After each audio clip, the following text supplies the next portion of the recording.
Here. What I'd like to just very basically highlight, we're all aware that these sorts of festivals are held throughout Fiji for charitable purposes specific to that area, like was highlighted by the President in Nadi. It's for FENS and also Loloma House for the orphans around the Nadi area. And that is very, very worth a while project, festival, competition to be supporting. I think we should also we should remember the contestants.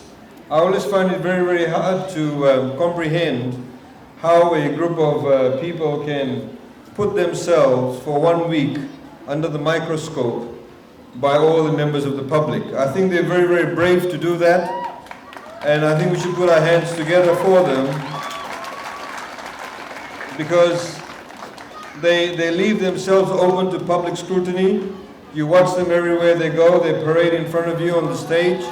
It's definitely not something that for the weak-hearted. And they obviously are doing it for a very worthwhile and charitable cause. And I congratulate them for doing that. I'm sure if you do not win tonight, you're still winners in everybody's eyes. I'd like to also thank the committee for putting this together.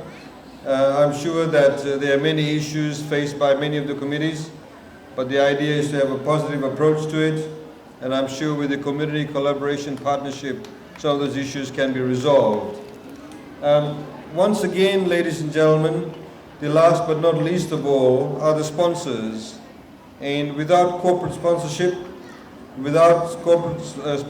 not just from the bigger organizations like Vodafone, that has pumped a lot of money into the community, but also the other smaller sponsors, none of these festivals would be held, in fact.